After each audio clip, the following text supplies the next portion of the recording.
नमस्कार मित्रांनो, तुमचं आपल्या चॅनलवर स्वागत आहे. तुमच्या हातातच तुमच्या जीवनाची काही रहस्य दडलेली आहेत असे अनेक लोक मानतात. प्रेम, पैसा, आरोग्य आणि आयुष्याबद्दलचे संकेत हाताच्या रेषांमध्ये दिसतात असेही हस्तरेषाशास्त्र सांगते. पण या रेषा नेमके काय सांगतात? चला जाणून घेऊया. नंबर 1 म्हणजे आपण जाणून घेऊयात हस्तरेषाशास्त्र म्हणजे काय.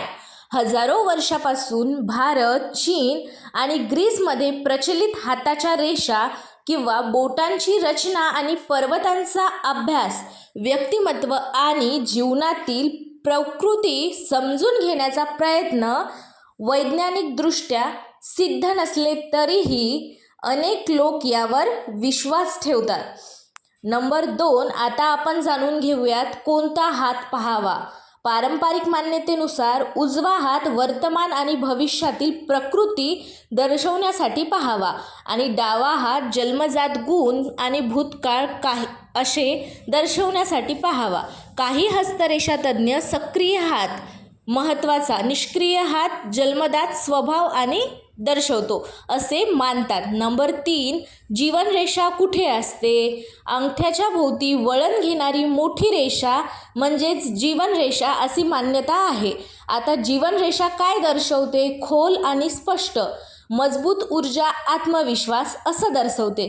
लांब रेषा असेल तर चांगली जीवनशक्ती आणि तुटलेली रेषा असेल तर जीवनातील मोठे बदल असं दर्शवते. जर रेषेला फांद्या असतील तर प्रवास किंवा नवीन संधी महत्त्वाचे. जीवनरेषा लहान असल्याने आयुष्य लहान होते असे मानणे चुकीचे आहे. मस्तक रेषा. मस्तक रेषाचा अर्थ ही रेषा विचारशक्ती आणि निर्णय क्षमता दर्शवते असे मानले जाते. आता मस्तक रेषा लांब असेल तर काय? खोल विचार करणारी व्यक्ती. सरळ असेल तर व्यावहारिक स्वभाव आणि वक्र असेल तर सर्जनशीलता असे मानतात.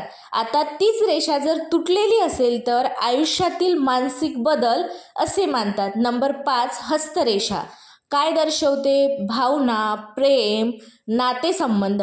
आता हस्तरेषा ही जर खोल असेल तर भावनिक स्थिरता आणि लांब असेल तर प्रेमळ स्वभाव.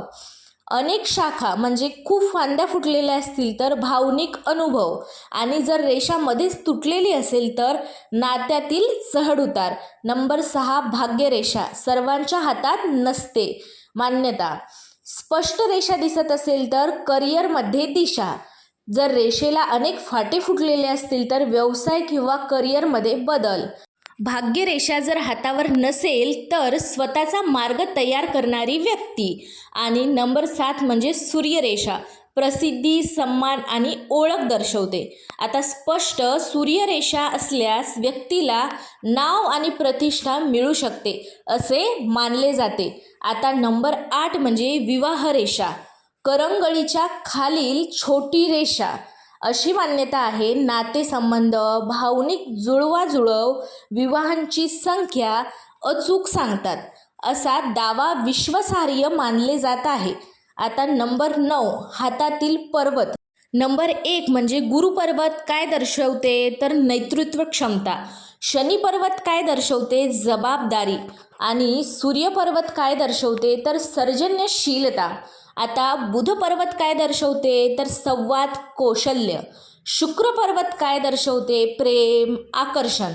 आणि चंद्र पर्वत काय दर्शवते तर कल्पना शक्ती.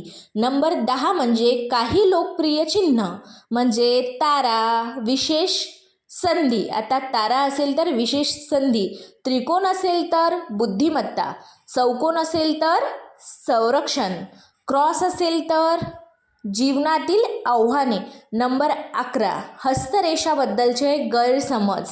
आता बरेचसे गैरसमज लोकांना असतात. रेषा आयुष्य निश्चित करतात, सर्व भविष्य अचूक सांगतात, एकाच रेषेवर संपूर्ण भविष्य कळते, रेषा कधी बदलत नाहीत. खरं तर हाताच्या रेषांमध्ये काळानुसार बदल दिसू शकतो. निष्कर्ष फक्त एवढाच आहे की हस्तरेषाशास्त्र हा शतकानुशतकांचा अभ्यास आणि परंपरेचा भाग आहे.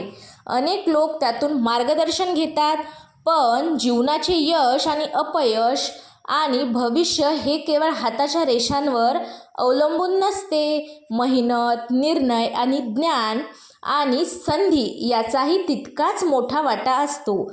श्री स्वामी समर्थ. व्हिडिओ आवडला असल्यास लाईक करा.